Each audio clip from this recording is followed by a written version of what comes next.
All righty, let's go on the record on cause number DC 232616, Elm Creek Investments versus Monte Real. Council, make your appearances. Your Honor, Jeff Mills and Josh Marquette on behalf of Elm Creek Investments and related subsidiaries. Jeff Tillotson, Pearson over here on behalf of Carl Williams and Chalupa and their entities. May it please the court, Rob Sale on behalf of non-party Saddle CPAs and Advisory LLC. Good morning, Your Honor. Tim Hudson and Jenna Johnson with Farmington Thornburg on behalf of TCJ. And Mackenzie Wallace, Nicole Williams, and Ashton Dietrich on behalf of the counter plaintiff and defendant Honeywell. Okay, you may proceed. Thank you, Your Honor. Elm Creek Investments filed a motion to compel TCJ Investments on a number of issues related to their discovery requests. We served interrogatories, request for admission, request for production. We have not received any documents from those requests. I can really kind of break up our motion, I think, into two different subjects. One is going to be, I think, some discussion, argument over your basic garden variety type discovery disputes, interrogatories that refer to documents that don't identify documents, things of that nature. But I think the larger issue that we're going to see here in these responses is that, as the court is aware that there was a arbitration with Mr. Real and Mr. Nick Montgomery that has since been finalized. And I know that it was confirmed in your court in a different case. The TCJ, however, is using that confirmation as some sort of preclusive effect as it relates to discovery, and essentially saying that we're prohibited from getting certain things, or they are not necessarily required to answer certain discovery because of the arbitration. Now, if there's something the parties are going to agree on here, is that the arbitration decision has preclusive effect. Where we're going to differ a lot is to the effect that that's going to happen, the actual effect of the preclusive effect, if you will. But that's for another time. That's for the court to decide if it is going to. Both sides think it will, again, in two different ways.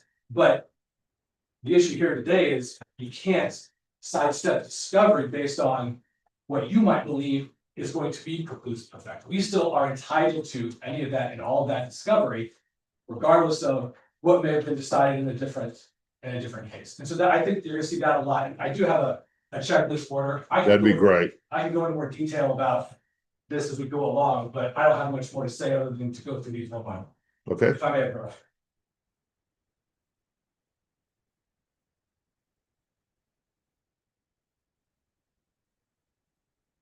thank you.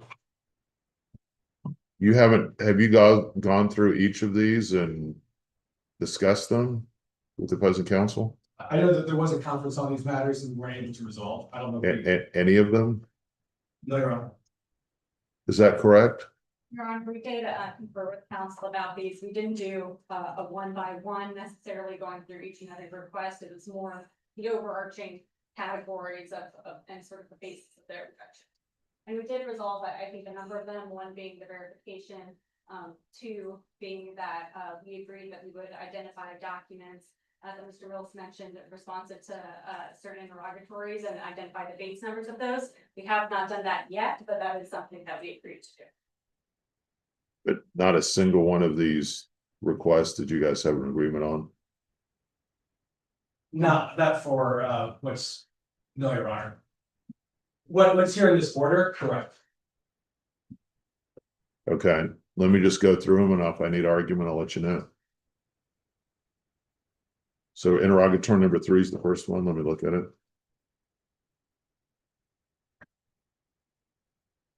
And if I may, Your Honor, briefly, there's a number of these we're going to see. I apologize.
So when you're wanting granted, I assume that that means that am I granting the objection or granting the request? It's not, usually it's the standard denied, so what do you mean by granted?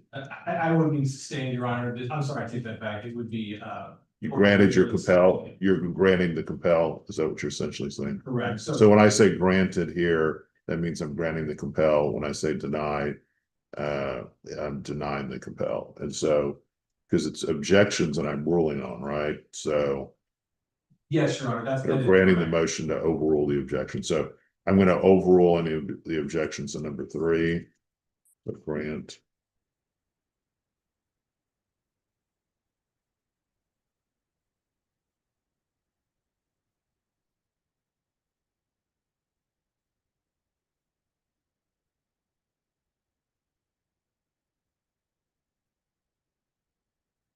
Four seems very similar. I'm going to grant the motion to compel the 4. Your Honor, if you wouldn't mind. Sorry.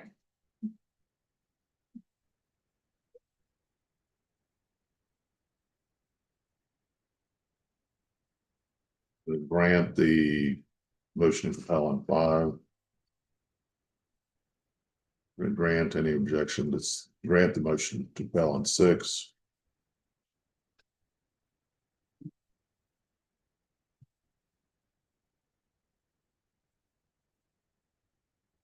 Grant the motion to compel on 7.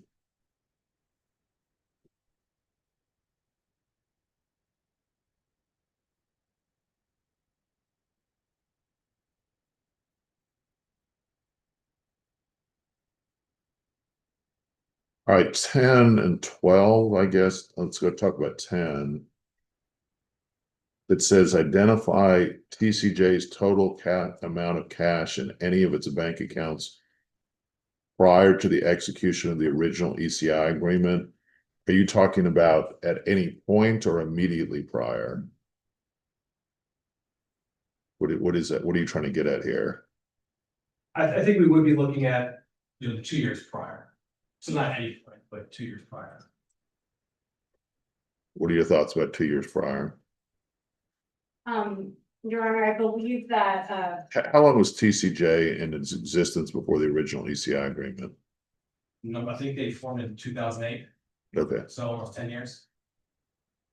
I believe that number is approximately correct, Your Honor. And we, as we said, we believe that many of these documents, TCJ's bank accounts have already been produced. I don't know that they've gone back to 2016 because I think the sort of relevant time frame that we were under the assumption of is that this went back to 2017, 2018 time period, and we expressed to council for ACI that we were willing to go back and identify the Bates numbers for documents that have been produced. That would be responsive to us for those. I'm going to grant, but modified 1 year prior to the execution. All right, number 18. That is denied. 20.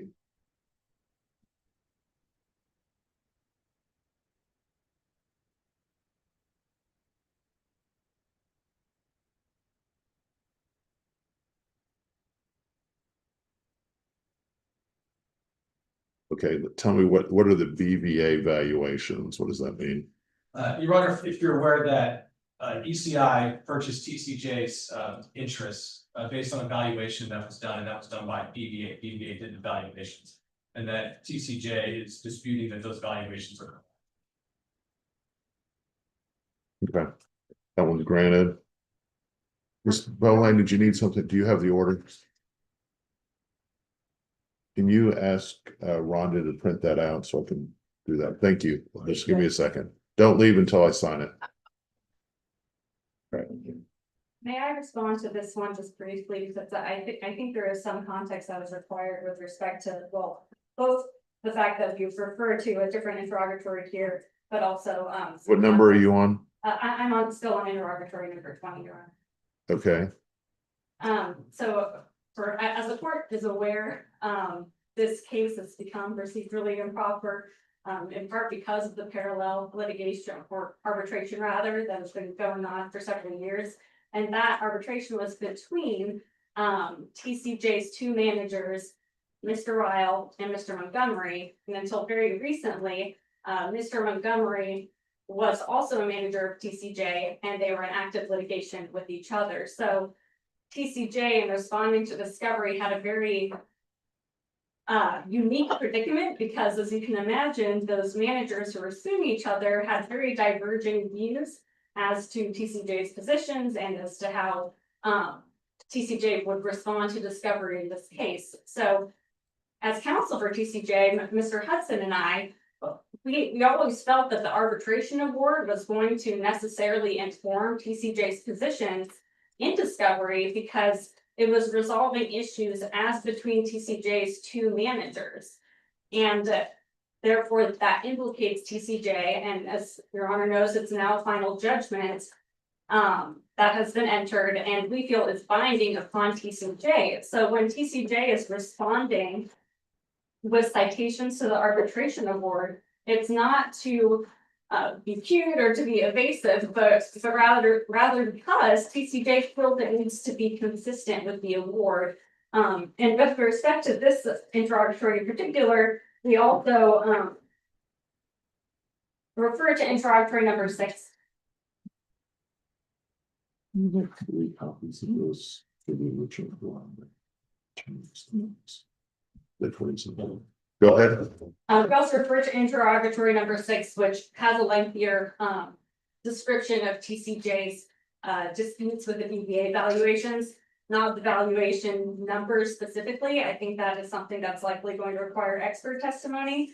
But yes, we did cite to the award, Your Honor. We feel that we had to, and to cite to take a position inconsistent with the award would not be appropriate for TCJ. But we also, in several instances, and well, this one's not a good example, frankly, but in several others that I could point you to, we cite to Mr. Montgomery's testimony, both in the deposition and the arbitration, that's TCJ's former manager, and then we cite to Mr. Vile's testimony as well. So it's not as if ECI is not aware of TCJ's positions. I think they just don't like that TCJ's positions are aligned with the award. Okay. I'm still gonna grant the number 20. Request revision number 3.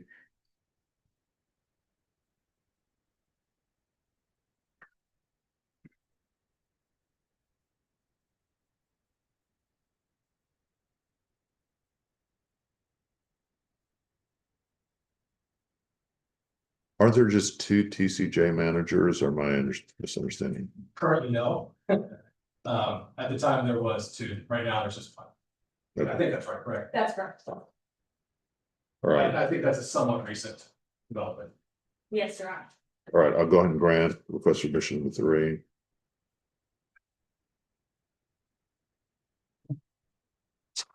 Your Honor, may I briefly respond as to the nature of some of these ones?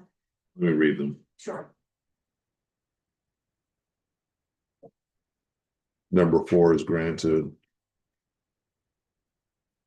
And I just want to make clear, that doesn't mean you have to admit these, it just means that you have to answer them, so.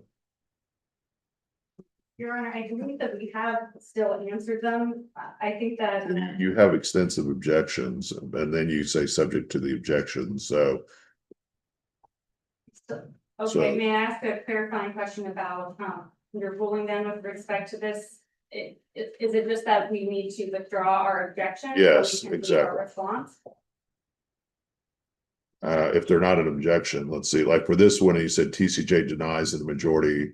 I mean, I think you can just deny. I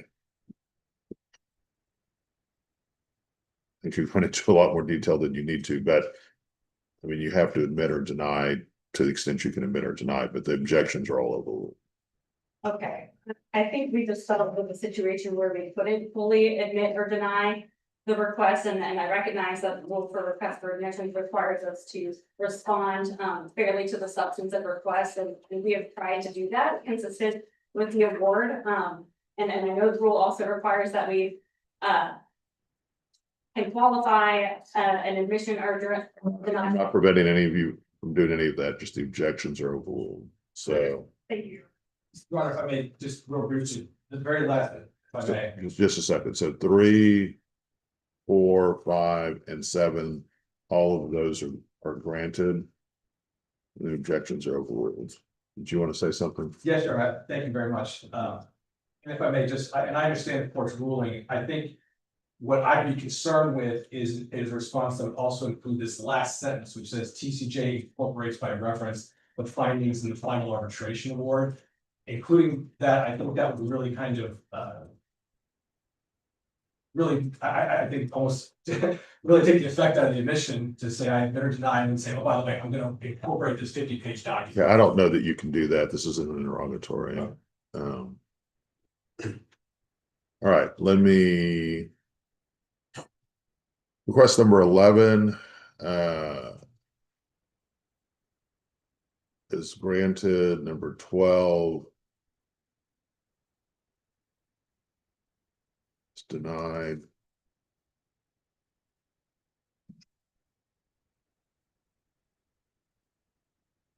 Thirteen is granted.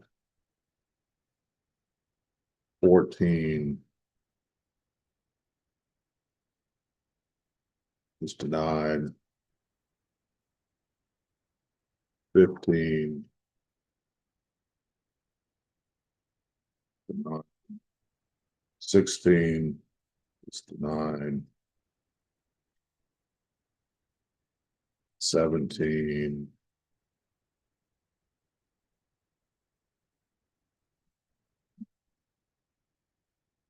wait, it's 17 through 52 you want me to roll on? Yeah, Your Honor, and I just didn't want to include the 40, but they're all essentially the same of the, if you recall, I can show you an example. The amended ECI agreement had a table that valued some assets that were going to be contributed by the members. And so we were just looking for additions about the value of those. And so that's why there's approximately 30 of them. So I didn't want to put all 30 in the motion, or excuse me, in the order. They're all there. So it's just admit that as of this date, this property was worth X. That's all it's asking for. And there's about 30 of them. I would agree. Those are all denied.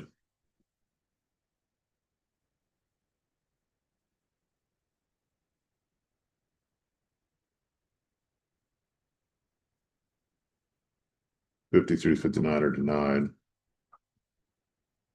Okay, there's request for production. Is grant number 1 is granted. Number 2 is granted. Number 3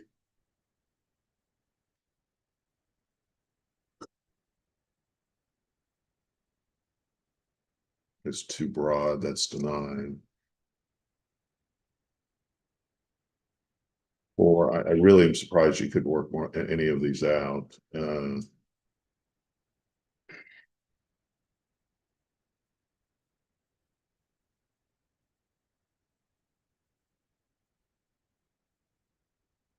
Number 4 is modified to just be the original ECI agreement, amended ECI agreement. 5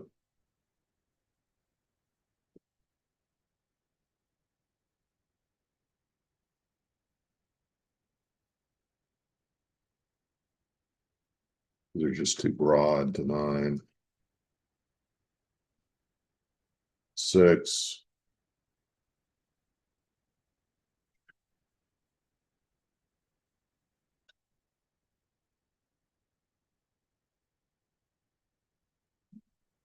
broad. 7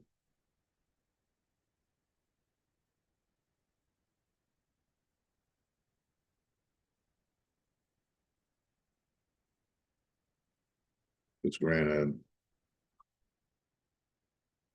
8 is granted. 9 granted.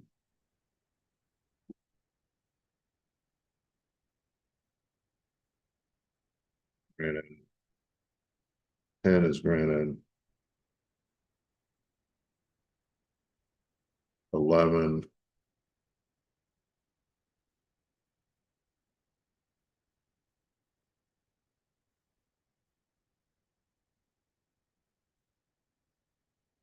Is going to be modified to 2017 and 2018. Well.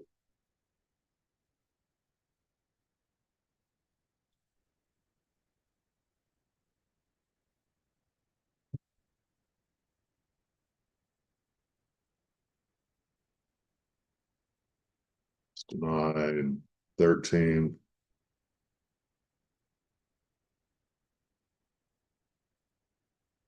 Modified to 2017 and 2018.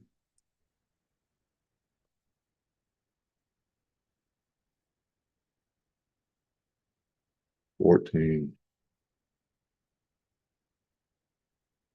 It's denied. 16. It's denied. 17. It's denied. 18.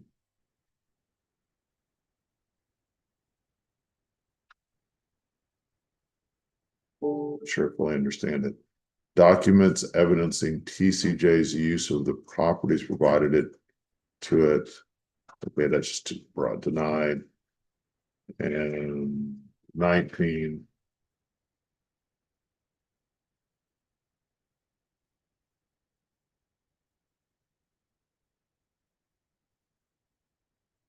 It's granted. All right. Anything else today, guys? This motion. Remember, we reset the motion that we argued 2 Fridays ago to today to look at the privileged documents in camera. The offensive use privilege. Yes, Your Honor, to kind of update you as a reminder, we had addressed kind of the communications issue between the managers. We've since provided Mr. Mills with a set of search terms, categories, and date ranges and RFPs that those relate to. Admittedly, it took us a while to cross triangulate those. We provided that yesterday, and I conferred before this hearing.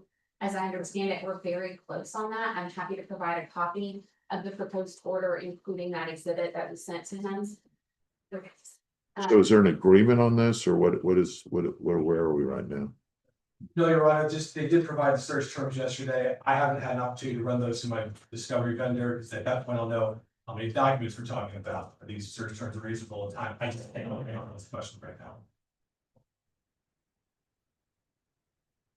The search term piece, Your Honor, is an exhibit attached to the proposed order and a term to it for your.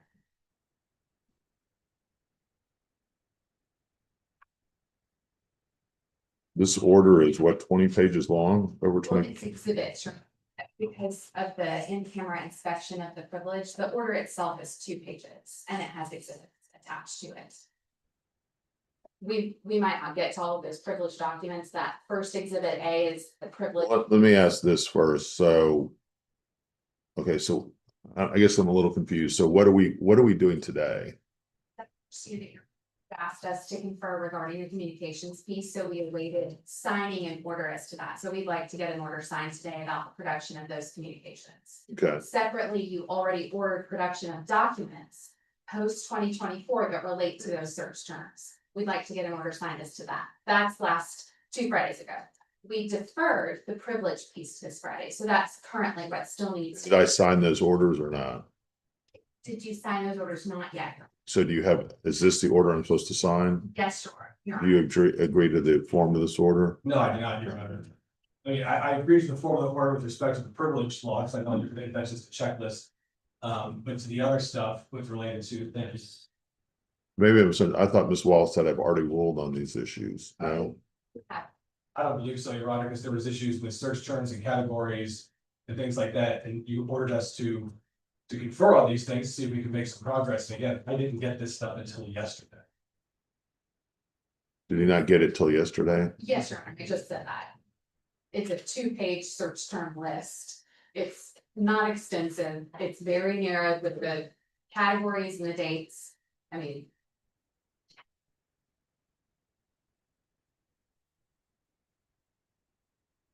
So what am I ruling on today? Like, what do I need to do today? today we see compelling the production of communications, perhaps if they need additional time on the agreement of those search terms, we can give that piece to your honor, but what we don't want to defer.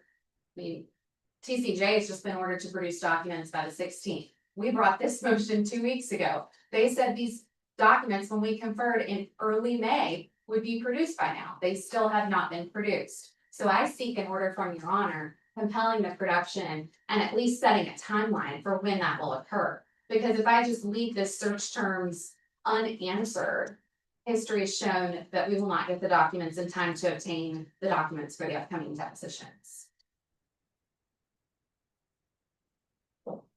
Your Honor, I mean, I am trying to be helpful here. Again, I just got these search terms yesterday. And one of the search terms is holdings. One of the names of the company is ECREH Holdings. I don't know what that's going to come back as. There's a number of ones I can say are pretty broad. One is Jace. There's an individual who works for the company named Jace Henderland. The number of emails, I mean, I've seen them that we're talking about tens of thousands of emails just for Jace alone. And I'm not trying to really quibble so hard with these search terms today, just because I haven't had an opportunity to run these through the data, which is extensive, to know what I'm dealing with. And I understood what your Honor was trying to get us to 2 weeks ago. But I just haven't had the opportunity to do that. It's not Jace's emails, your honor, it's the manager's emails as a reminder, and that's delineated in your. Separately, as your honor requested, we put a separate column with categories that those search terms relate to and timeframes. So I'm not asking him to search from 2018 all the way to present with those search terms. I'm giving him specific timeframes that the vendor or his litigation support can use as a tool. What I don't want to do is continue to defer. And I'm happy to give him more time to look at the search terms. I would just like to get schedule in place as to when that will occur and when they will be produced. Maybe just briefly, I don't want to, since it relates to my answer, typically. My recollection was the court didn't rule on anything and said, go negotiate on search terms, because how we would respond to what you might give us to produce would be done through use of search terms. It's classic that you negotiate these, you also give them to your vendor and they say that yields 2 million documents. If you get rid of these search terms, it yields 200,000 and so on. So what I would ask is to give us that opportunity, both negotiate and allow the vendor to see what this yields on it. But we may have a different burdensome argument to you. We may be agreeing from saying these search terms yield 1.8 million documents. And so I have to work through that. So we just got this yesterday. I don't think we've had time to do it. We can do it in short order through the discovery vendor of that company. So, and I think that's perfectly reasonable. I guess the question I have on page 2 of this order, it talks about.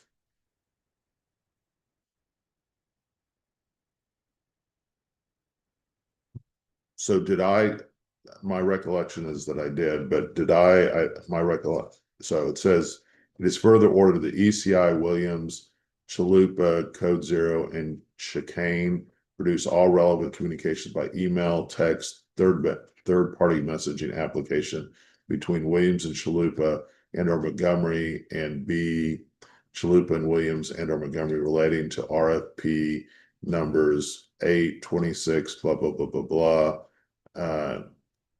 No later than June 13, 2025. The search terms identify. So everything up until the search terms is fine, I assume. It's just the search terms that you are fighting over. That was my understanding. And if I understand what Ms. Wallace is getting at is, with respect to these communications, it would be communications that only involve those individuals. Yes, And would be responsive to these requests. yes.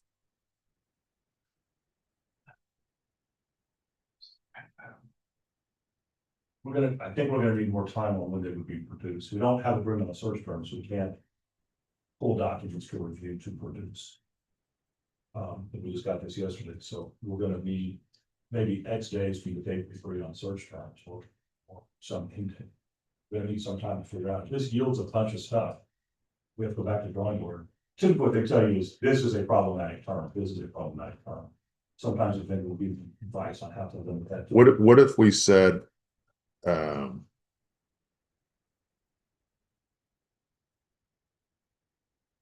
we keep, so for example, do you have the copy of the order in front of you? Just a- So page 2, the first paragraph, everything up to the sentence about the search term would be what this says.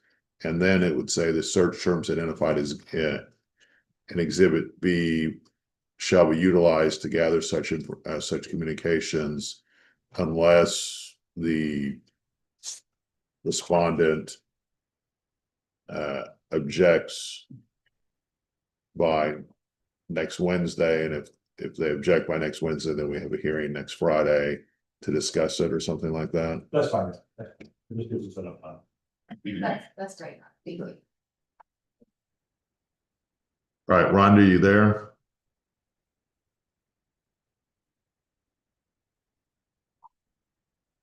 Yes, Judge, I'm here. So we're gonna need to put this one motion to compel. This is there's 2 motions to compel. If you can send one of your young lawyers, I know you have a group here. Each of you send one of your young lawyers back and identify which one needs to be reset to next week. It's a little confusing. So go back and tell Rhonda which one needs to be. So one person from each side go back.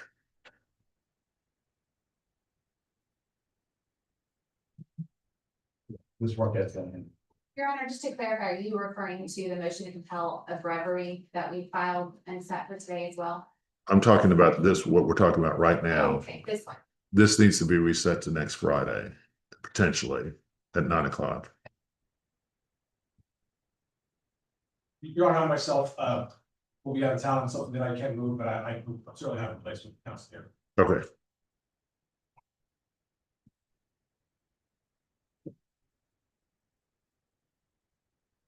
Your Honor, the second component is the other piece that I understood you did rule on at the last hearing, which was again related to those documents that are, we kind of categorize them as documents that were shortly before and after the equity purchase agreement that occurred in January of 2024, documents that were shortly before and after all auction in 2024, and then documents related to the Goldman revolver. Those requests are also limited in that second paragraph of the order. On page 2. Yes, Your Honor. We've also provided the search terms related to that. So the same ruling. Yes, One okay, second. ruling as to section 2, okay. And then what about the third paragraph? Is there any issues with that one? The third issue with that one is that we have not been able, we noticed. Oh, I was asking if they had an issue. Oh, no, our referee just is not here, we don't represent them, they're a third party, they're a non-party, excuse me. You don't represent them? I didn't hear who we're talking about, but Saville is the third party that we represent. Not Revelry? Not really. Okay. All right, I've signed the order. Hopefully it's clear with the modification. What else do we have today? Here, page 1, that's the privilege piece that we have not yet handled, that we deferred to today, the in-camera inspection of the documents for which they have assert privilege. That's what makes the draft order so long, Your Honor, that we've attached all these to. You had recommended. So there's all of these entries I'm gonna have to look at. I think we can distill it, Your Honor, to a few kind of specific examples, and then that ruling might help the parties to confer as to how to resolve going I mean, forward. there's hundreds, it looks like I would have to roll on. Understood, Your Honor. I think I can distill it for you. All right, do you have? So is anyone here on any other hearings besides this one? What are y'all here for? The Carlos Warren versus Oscar Gonzalez Calhoun, it's a motion in force, you give us 15 minutes. All right, why don't you guys head on back to the jury room? So everyone else is here on this hearing? Right? Just you two are not here on this hearing? Huh. What I usually do is have you guys sit around a table And do you have documents for me to look at? Yes, we brought them. And these documents are, I've never seen an order quite like this one, so this is, I'm gonna have to rule on each of these. How many documents are we talking about? I think in the neighborhood of 500-600 documents, maybe somewhere in that neighborhood. Connor, like I said, we've kind of imported their privilege log into an Excel, and I think I can filter by specific issues. And once you've ruled on an issue, I think Mr. Mills and I can confer thereafter, so you don't have to take that onerous task. I mean, obviously I defer to you, but there are some that are very similar to each other. But if you rule on an issue regarding agency or who was on it, or whether or not, you know, this time frame is or isn't, then I think that that might shed light on where we don't need you to continue looking in camera and weighing in, just for your efficiency and resources. But I'm happy to do it however your honor prefers. And you have all these documents with you? I do, yes, Your Honor, and just as a reminder, because I think it would be important, is that a large part of what we discussed a few weeks ago related to Jeff Sickfus, Hamilton Realty Finance, and Settle, who are, I guess, if you will, outside of ECI, who we were arguing came within the privilege, and then we provided affidavit testimony from all three, ECI, Mr. Sickfus, and Settle, about how they come within the privilege. And so you are going to see a lot of emails that include effectively non-ECI people, but that we argue fall within the privilege. So I just wanted to remind Your Honor of that issue. We obviously take issue with that, Your Honor, and are happy to argue. I'm trying to figure out how to do this in the time period I have available. Well, let's do this. You have all the where are the documents? I have a couple of boxes here, Your Honor, 4 binders. 4 binders? Yes. Okay. Well. And you really, how many different, I guess, buckets are we gonna have here? I think it's fair to say, Your Honor, we could probably argue some of the legal component before you start in camera to see where you land, but I do think maybe starting like with one example would be helpful. If I could just connect the computer. One of the things we touched on that Mr. Mills has raised is this agency issue. And from our perspective, they have not carried the burden to show that they are acting as the agents, which is why we're seeking the in-camera inspection. But separate and apart from that, Mr. Sickfus and Saville aren't the client, they aren't lawyer representatives, and they aren't in the documents that we've seen obtaining legal services. I want to cite to Mr. Sickfus's deposition because that might be helpful. Whoa, what are you trying to do? To show a PowerPoint. Okay. You should, let me go ahead and do that. Is that the PowerPoint? Okay. Have you ever watched the video that I told you to watch? So do you know how to use this? Your Honor. All right. I'll give you one shot then in the future, but Before she starts, Ron, so Mr. Mills is gonna be arguing this. Actually in the middle of mediation, Jason, again. Once we make it local law firm, of course, speaking for a few minutes. sure, absolutely. Mr. Emma will replace me probably better than I can. Okay, all right, So, no problem. I thank you, Ron. I'd like to jump to slide 11 from Mr. Sickfus's deposition. Mr. Sickfus testified that most of the stuff really comes from the borrower's legal counsel, and we don't see it unless we're copied on an email. Next slide. He testified that when they start talking about legal entities and stuff, he doesn't really get involved with that stuff. Go forward. He testified that this type of stuff is really lender attorneys talking. He's not in the middle of it. He gets copied on some, but he's not super involved. Good. Okay. I want to show an exhibit that was used in the arbitration against Mr. Montgomery again, where arbitrator Ginsburg found that Mr. Montgomery did commit fraud. If we go forward to exhibit 599.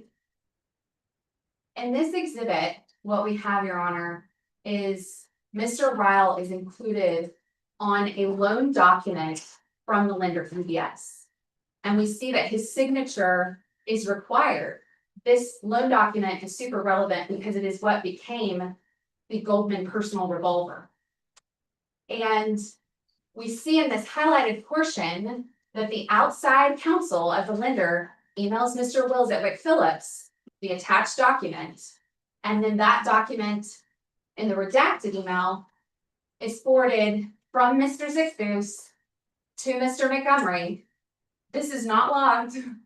We don't have any understanding as to why this is redacted, but I assume it's redacted because of privilege. What we see on the privilege log, Your Honor, is multiple emails during that same time frame where Mr. Zickfus is included on the privilege log. The contention that we make is that the forwarding of Mr. Zickfus and factual discussion with Mr. Montgomery regarding those loan documents that included our clients is not privileged. It is highly relevant. And if it is privileged, Your Honor, we've raised in our supplemental briefing, it would be under the crime fraud exception. Because if they're discussing why Mr. Ryle is not on those documents anymore, that is specifically and hotly within the fraud claim that we are alleging against the ECI managers in this action. As to Saville, I'll point you to, I think, slide 23. In this particular document, this was again an exhibit, I think 631 in the arbitration.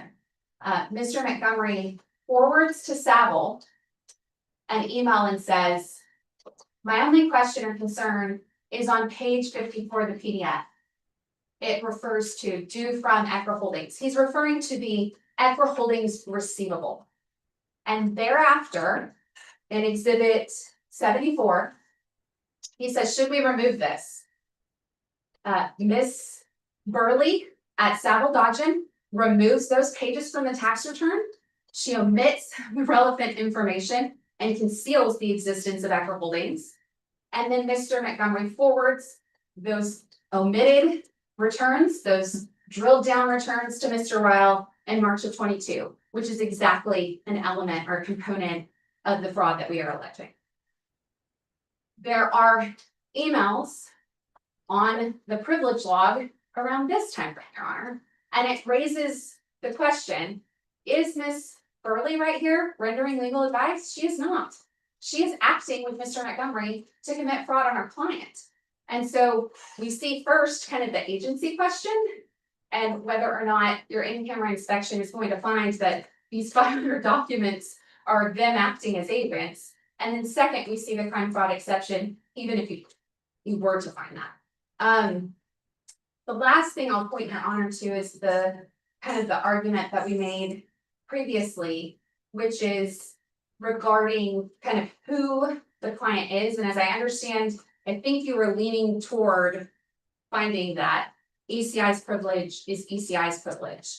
But during the particular time frame, they were closely held, and Mr. Montgomery was TCJ for Mr. Ryle, unbeknownst to Mr. Ryle, that he was acting in that capacity. And so actually every member in this lawsuit has access to these documents other than Mr. Ryle, because his own co-manager has been already held to have defrauded him during that time.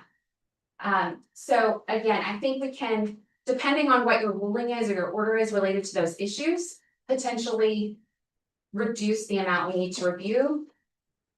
But if you're finding ultimately is yes, they were agents and no crime fraud doesn't apply, then I think we at least need to start and begin with that. Your Honor, they came in here a few weeks ago saying that privilege doesn't apply. At that hearing, they said offensive use waiver, not in their motion. That's why you requested briefing on offensive use. In a footnote in their supplemental briefing, they said, well, if offensive use doesn't apply, then crime fraud does. So the court should look at the documents anyway.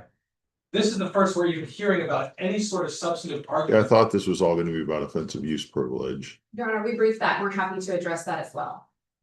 but why did you not bring it up to begin with? Because Ms. Dietrich was gonna address that and I honestly forgot. Okay. Dietrich, Your Honor, these, the documents within this relevant time period, primarily in this 2019-2020 timeframe, which are relevant to the creation of Equitable Holdings and the diversion of properties and assets into Equitable Holdings, are also relevant to the affirmative claims that ECI brought against Mr. Ryle. Specifically, the first claim that ECI brought, under the Texas Business Organizations Code specifically contends that Mr. Ryle's claims are not well founded and they seek fees against Mr. Ryle. These documents are directly relevant to that affirmative claim, and therefore the elements of offensive use are met there because it goes to the heart of ECI's claims against Mr. Ryle. Same with the malicious prosecution, the fraud and negligent representation claims against Mr. Ryle, because all of those communications directly relate back to the EFRA-related communications that are rooted in ECI's claims against Mr. Ryle. response. Your Honor, first with respect to the attorney's fees, I'll direct the court to a case we cited in our briefing, Krug v. Caltex. A request for attorney's fees for defending against appellant's claims does not constitute a request for affirmative relief as it relates to the offensive use waiver. This all stems from the Republic Insurance case, which is the big case on this issue, which says that claims that are defensive in nature, let me be more specific. Claims for affirmative relief that are defensive in nature are not affirmative relief with respect to offensive use. Republic Insurance says it doesn't apply to declaratory judgments, which we request, in which they say they didn't bring that up, right? Because it doesn't apply. They didn't bring up this attorney's fees issue, but again, Dallas Court of Appeals is very, very clear that that is something that's defensive in nature. And it does make sense, Your Honor, because what they're saying is our claim for attorney's fees, which is essentially an argument that what they did was frivolous, that they need our privileged communications to show that the claims are legit. In other words, they need to see that our documents to prove their own claims, as they say, it's a waiver of our affirmative relief to attorney's fees. That's defensive in nature. They're trying to prove their own claims to get at our affirmative relief, and that's why it doesn't apply to claims for attorney's fees. Also, Your Honor, taking a step back here, we're talking about 500 plus documents. This is not something you can just do on a summary basis. You've got to go communication by communication. Even the cases that they cite two cases primarily. One relates to just 12 documents. The other relates to one document. Here we're talking about 500. And the case law is quite clear that you have to go to the heart of the matter. And all they say is, well, these communications are likely to show something. They may undermine what ECI is trying to affirm. And what the case law says is that's just not enough. You can't say that you might find something. You can't say that would undermine their claims. It has to go to the absolute heart. Additionally, Your Honor, they bear the burden to show that it applies. And the last prong of Republic Insurance says that they have to show that this is the only means to get this information. And where they argue to the court is, well, if we take their deposition, then there might be some objections to privilege. We're not going to get to it. First, they haven't even deposed Saddle. They did depose Mr. Zicafus. They did not put a single thing in their briefing into the record that shows any sort of privilege was asserted. They didn't, nothing at all. And there's nothing else that says that what they actually attached shows that they couldn't get what they were going for just by asking Mr. Zicafus. So with that, I don't think they need any of the elements for any of the claims, especially when we're talking about all 500. They want to go line by line on it and put it in briefing and give us an opportunity to respond. I'll be happy to do that, but they're trying to make a shortcut by having it apply to everything. Do you want to say anything? No, Your Honor, they've scheduled our corporate rep depot twice and then asked to push back, but nothing as it relates to the merits of this matter. Your Honor, I'd like to address that in 2 points. First is that ECI initially bears the burden to prove that its documents are privileged. So ECI is the party that first has to show privilege on each of the communications. Second, as to offensive use, the cases that ECI cites are not directly applicable here. Krug stands for the notion that the affirmative defense offensive use doctrine cannot be applied to affirmative defenses, which was alleged in that case. Similarly, in Republic Insurance, that case is distinguishable because Republic was the defendant in that case. In this case, ECI is the plaintiff and has brought affirmative claims against Mr. Ryle.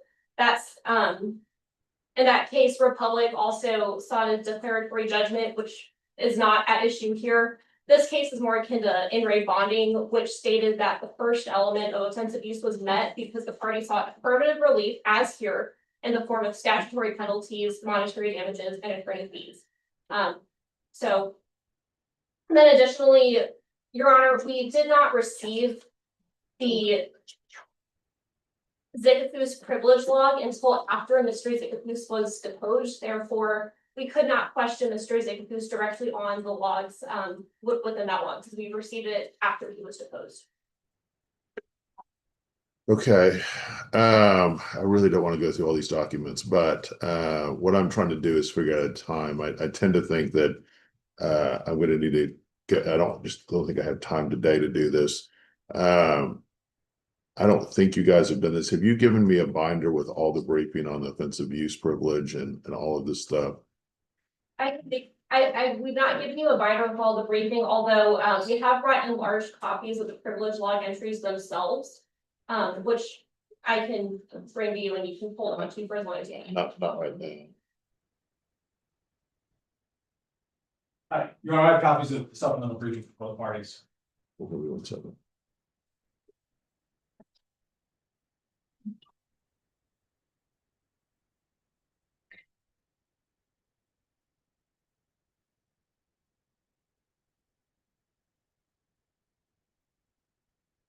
All right, this is what I'm thinking is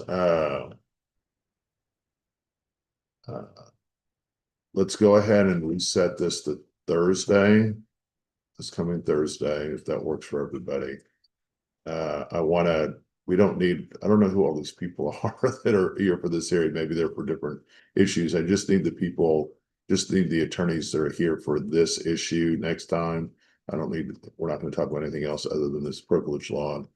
And I could see a situation, hopefully not, that this could take all day. So we'll start at 9 o'clock. What I'd like to do is have a binder that has all the supplemental briefing. And you said that you raised the crime fraud exception. I don't remember that coming up before. So if there's additional briefing on that as well that I need to look at, I'm happy to do that. But also include all of the cases that are cited about that you talked about with the offensive use privilege. If you could get that to me by first thing Monday morning, and then bring with you the enlarged version so I could read it, as well as all the documents. And then I'm going to go ahead and this order here that you just gave me.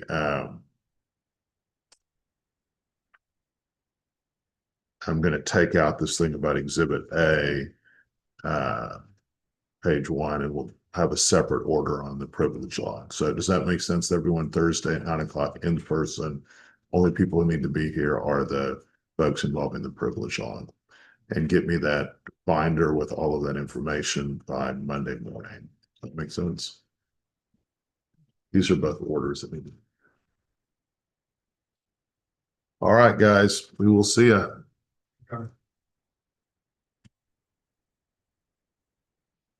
All right, the other case that has patiently been waiting, come on up.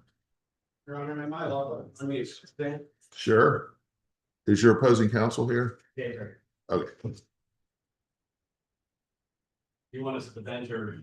I mean, I'm ready to roll pretty quickly, so it's up to y'all. I've read all this. May we just approach the bench then? Sure.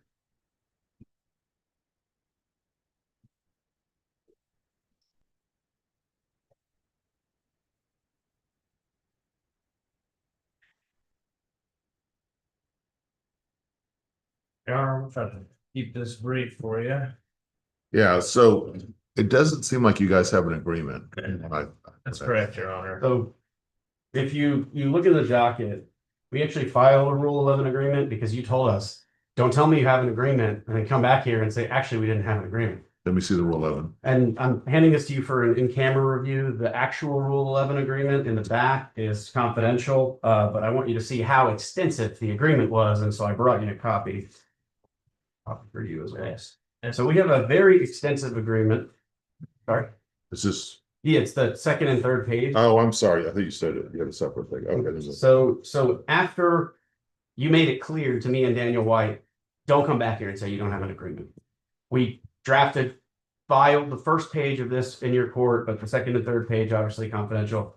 I then sent a settlement agreement draft after a couple of days. If you recall, And you guys both signed this. Okay. yes, and after, So let me just say this then. So maybe there is an agreement, maybe there's not an agreement. I think the appropriate thing to happen, and are you guys on the dismissal doc? What is y'all's? Monday. Monday. So, Dallas Court of Appeals, Supreme Court, last time I looked at this, is if there's an issue like this that arises where you have settlement and the settlement there's a disagreement about the settlement, then that you would need to amend your petition to sort of breach of contract claim. And then you would, usually it's in car wreck cases this happens, but and then you would need to move for a summary judgment.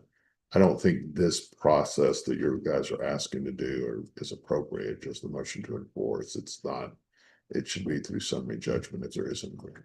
well, yeah, I would have done that had we not been in this situation that we're in. Just to briefly describe the situation, we're in agreement on the settlement agreement. We're in agreement on the security agreement. The only thing that we're not in agreement about is one term of the agreed judgment. They don't want the agreed judgment to describe the breach of fiduciary duty that they've already agreed to put in the agreed judgment. They don't want it to say anything other than breach of fiduciary duty. And the Rule 11 agreement says breach of fiduciary duty related to the funds at issue in the lawsuit. And so they don't want me to put that the breach of fiduciary duty was defalcation of the funds. They want it to just say breach of fiduciary duty for the purpose of potentially filing for bankruptcy and trying to avoid collection on the judgment. The whole point of specifying that in the Rule 11 agreement was to avoid then filing for bankruptcy and not paying the settlement. Now they want to file for bankruptcy. If what you're saying is accurate, if that really is accurate, then they would all likelihood lose the summary judgment and have to pay additional attorney's fees. I mean, if that's the case, but just this procedure isn't the right procedure. Yeah, I understand, Judge. I'll amend the petition if that's what it takes and get Yeah, it. what is, let's see, to that, this is the Juarez case. Rhonda, are you there? Yes, Judge, I'm here. Sorry. We need to, this case, I guess, is set on the dismissal docket. Let me look at this. All right, reset this on the dismissal docket for 45 days, the Juarez versus Galvan case. Okay. And I would just say the defendant that I just think that this is not a good route that you're taking if that's the case, what you're doing. I mean, there can't be something in here that how much what did the agreed judgment say exactly? It's $750. Yeah. What? It's an additional amount above the payment plan. No, the agreed judgment. What did it say about the contested issue? It literally just limits itself to breach of fiduciary duty and not fraud or embezzlement. And so that's the only issue, is that basically they're trying to add all this stuff. What was in the agreed judgment? Can I just show it to you? The confidential. It says it's limited to just breach of fiduciary duty. What number in the Rule 11 agreement covers this? It's number 7, Your Honor, and it says breach of fiduciary duty for $750,000 related to the funds at issue in the lawsuit. And here is a copy of the breach of the agreed judgment proposal that they will not sign. They will sign everything else except for that. Because, Your Honor, they're adding claims about fraud and embezzlement that are A, not proven, and B, are, And it's the inaccurate. second to last paragraph of page 1. It just says the court finds that the parties agree Galvan engaged in defalcation, thereby breaching his fiduciary duties. That's all it says. And that's what they don't want to sign. It could also be noted for the court that I'm standing in for counsel for the defendant, Mr. White, who filed a vacation letter back in February. And so counsel knew that the other counsel was going to be out of town for this, but still chose to set the hearing anyways. That's not true, but if we need to address that, we can. But anyways. The rule 11 is fine. We just think that it goes beyond the scope, adding all this extra language that they want to have in I there. mean, what is the issue, the language, just the defalcation? Yes, Your Honor, it continues to talk about fraud and embezzlement when none of those. Where does it say fraud and embezzlement? Maybe I'm missing it. Doesn't. Where does it say that? This is the one that you want, is that right? No, I'm showing him the agreed judgment. You want a copy of it as well? What is it that you're trying to change specifically? I'm not trying to change anything. You're I've trying sent- to change something. I've sent this to Daniel. Daniel won't sign it. He says, It's outside the scope of the Rule 11 agreement. Yeah, but what about it? yeah, is outside what about the it is scope? outside the scope? The rule 11 says 750,000 related to the funds at issue in lawsuit. The premise of the claims in the lawsuit was while he was in control of the restaurant, he took the money for himself personally. We've had TI hearings, we've had TRO hearings. The entire crux of the case was defalcation. The breach of fiduciary duty was defalcation. Right, but why do you want to have stuff in here about fraud when that hasn't It- been proved? There's nothing in there about I fraud. don't see anything in here about fraud. Unless I I'm missing don't it. understand, Your Honor, and I've had this conversation with Mr. White several times. He just says my client's not signing it. It needs to say nothing. Well, it doesn't need to say nothing, Your Honor, but it should just stick to just the numbers. I mean, there's no need to be inserting all of these factual allegations in here. That's what they agreed to. In the rule 11. That's not what the Rule 11 says.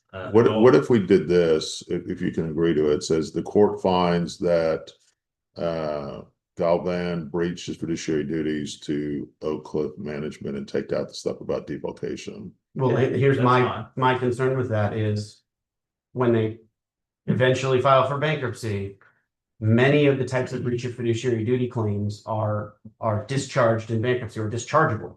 The whole point of this, So let me just say this. Y'all drafted this Rule 11 agreement.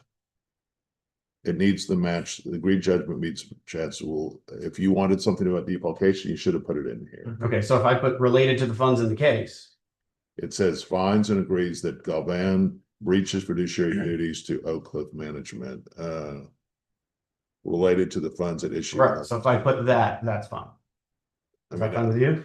I cannot agree for Mr. White, who's on vacation, so I can't agree to that today, but what I can say is that I appreciate us abiding by the Rule 11 agreement and certainly making an argument for a potential future event that has not occurred or has any evidence of is simply not a reason to just add whatever verbiage you want in there.